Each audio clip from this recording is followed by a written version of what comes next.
Muy buenos días. Vamos a empezar entonces con el tema puertos. Estrategias teórico-metodológicas para el estudio de los puertos coloniales de Trujillo y Matina en Centroamérica. Sobre puertos hay diversos enfoques.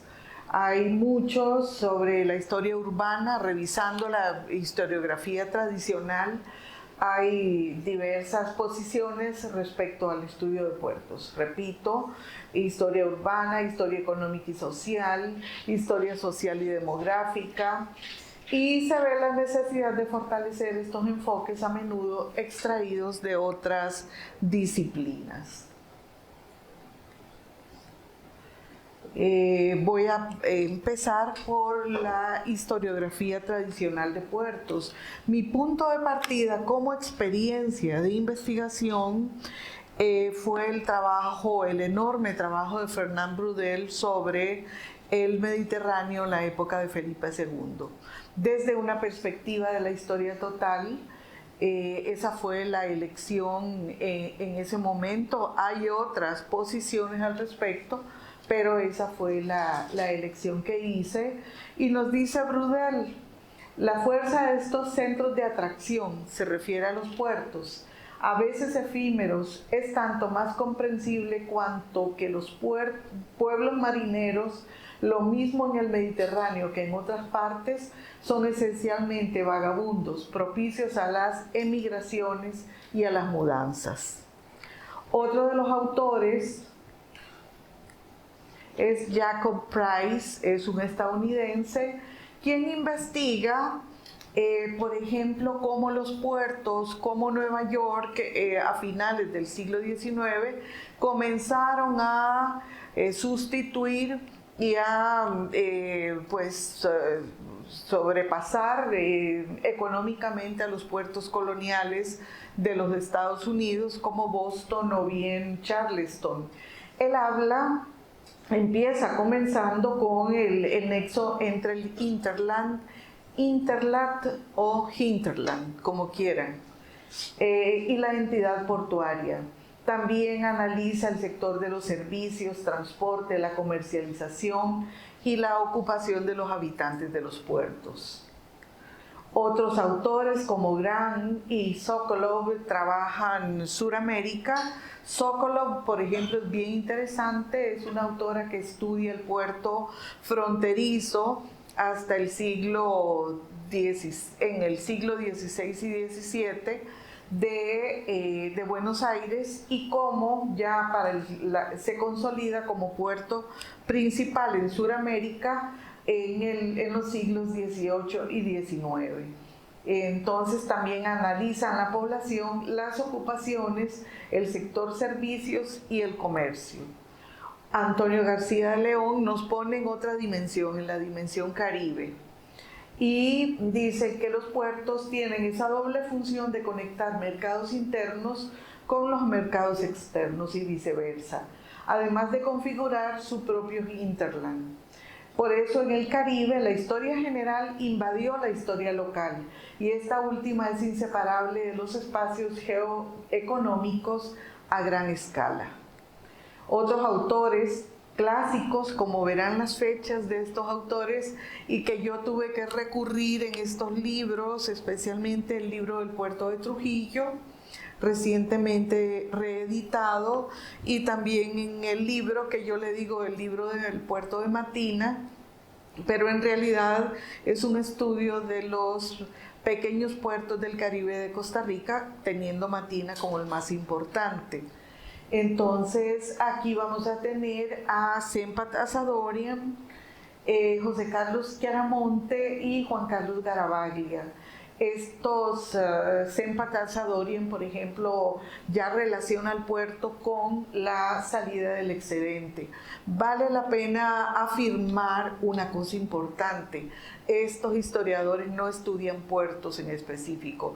Esa fue mi necesidad de abrir la investigación de puertos estrictamente del ente portuario a las regiones, lo cual era fundamental.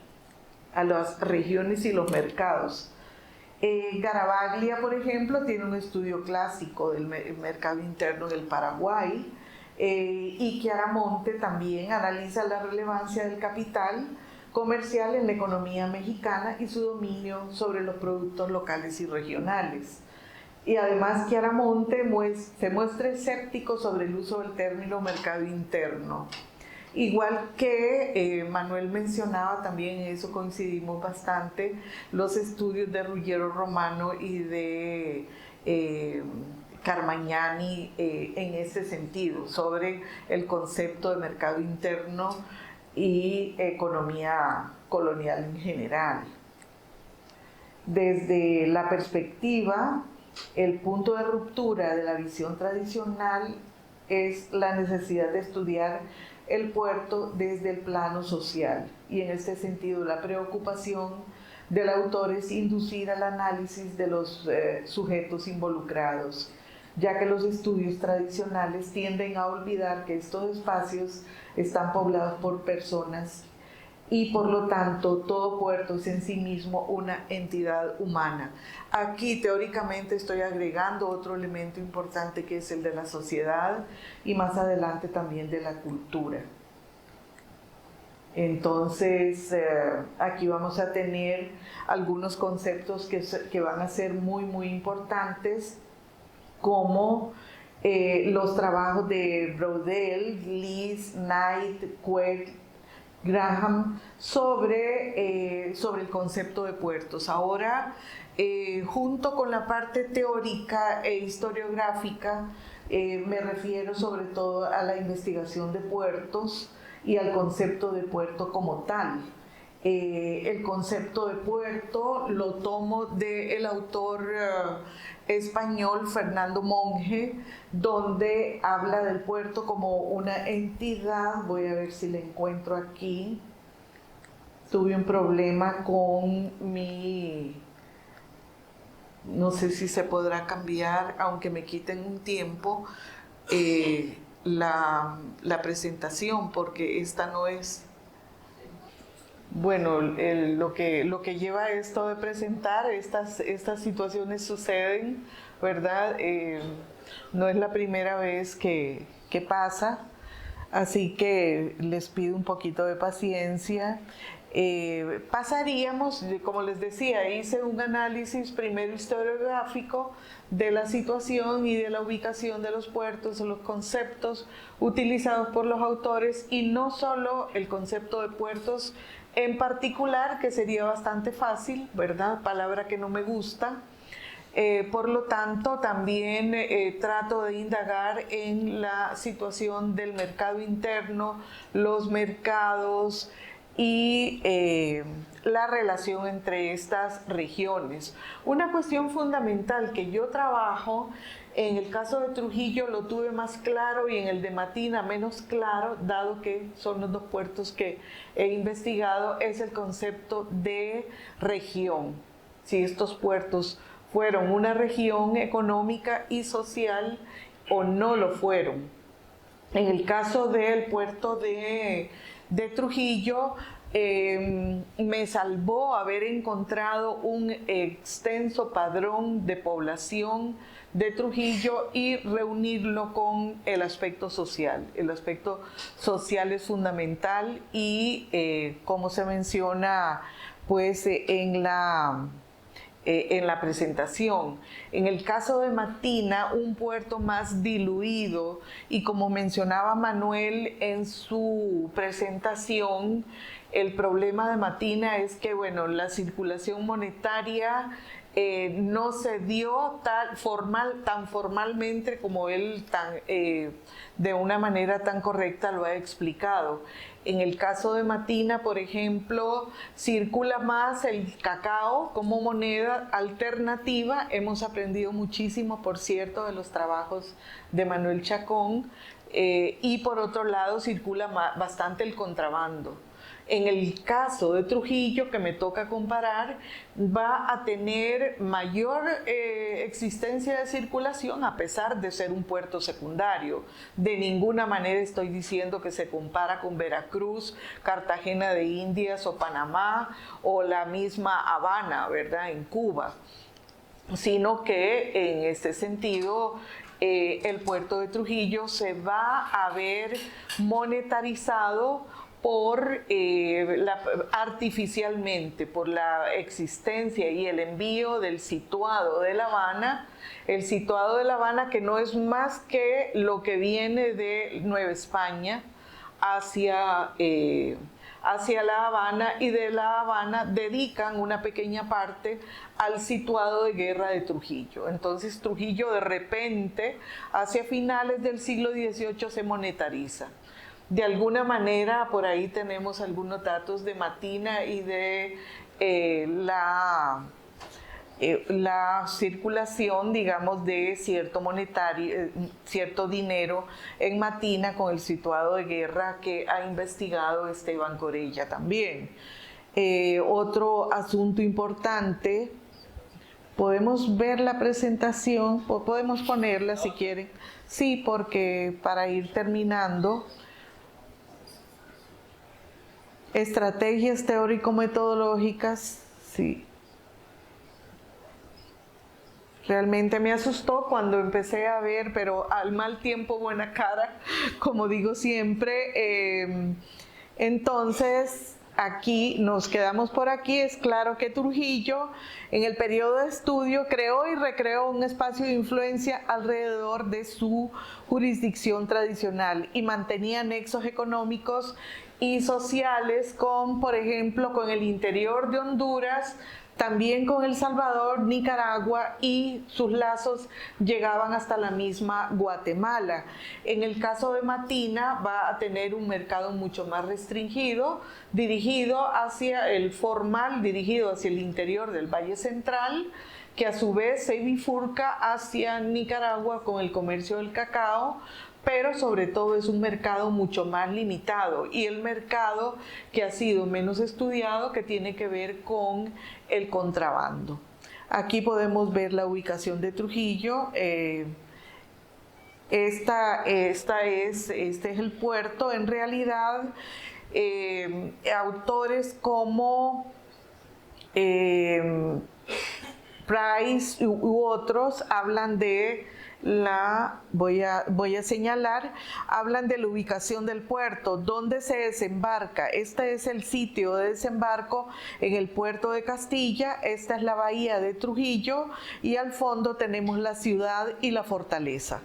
Eso es muy característico de los puertos coloniales.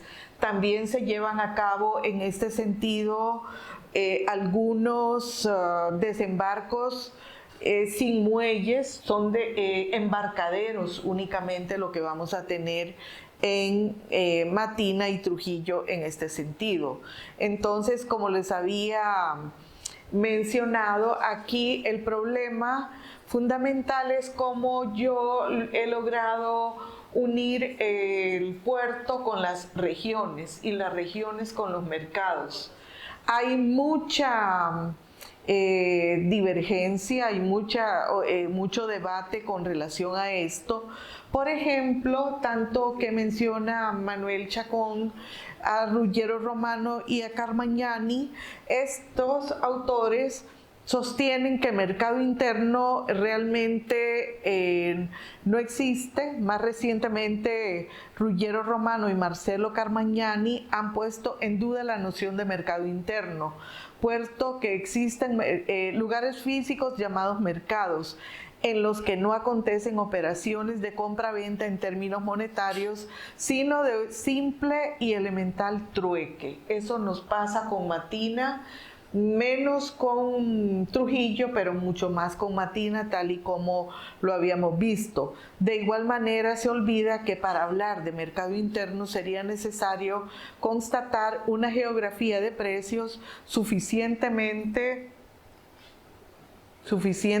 homogénea en el espacio económico examinado, bien analizado también por Manuel Chacón anteriormente. Bueno, los conceptos son puerto, hinterland, región, y en la presentación formal donde les doy las gracias, también, ¿cuánto tengo, Vero? 6 minutos. 6 minutos. En la presentación también hablo de las fuentes. Las fuentes, en el caso de Trujillo, fueron bastante diversas en el Archivo General de Indias, el Archivo General de Simancas, tanto en su versión digital como también en su versión presencial. El Archivo Apostólico Vaticano, que cambió de nombre recientemente y ya no es Archivo Secreto Vaticano, ¿verdad? Fue cambiado por el Papa Francisco. También los archivos parroquiales de Honduras, el Archivo General de Centroamérica en Guatemala me sirvieron muchísimo, sobre todo lo que es Real Hacienda. Para trabajar Trujillo he trabajado mucho Real Hacienda, lo cual uno con otra fuente importante para Matina, que es Hacienda, la serie Hacienda del Archivo Nacional de Costa Rica, las actas de Cabildo, donde yo empiezo a encontrar, les voy a decir, porque esto es rompe la cabeza realmente encontrar regiones en estos puertos tan marginados. Y resulta que en el caso de Matina empecé a encontrar la región, pero ya en el siglo XIX, ya en una época bastante tardía, ¿verdad? Región, por ahí lo mencionaba Eric Van Jonck, recientemente fallecido, lamentablemente, ¿verdad? Eric Van Jonck nos mencionaba que las regiones son hipótesis por demostrar. Es una frase que dice mucho y dice poco, según lo que queramos decir, ¿verdad? Entonces, también ahí vamos a tener algunos autores como Susana Bandieri, como Gabriela Dalla Corte, como el mismo Price, ¿verdad? Que es el padre del estudio de puertos en los años 70 en los Estados Unidos, ¿verdad? Pero, pues disculpen este atraso con la presentación, porque realmente traía hermosos mapas que mostraban el hinterland de Trujillo y también el de Matina, y sin embargo pues no se pudo dar en este momento. Así que al mal tiempo buena cara, y espero haber aportado algo a esta ponencia.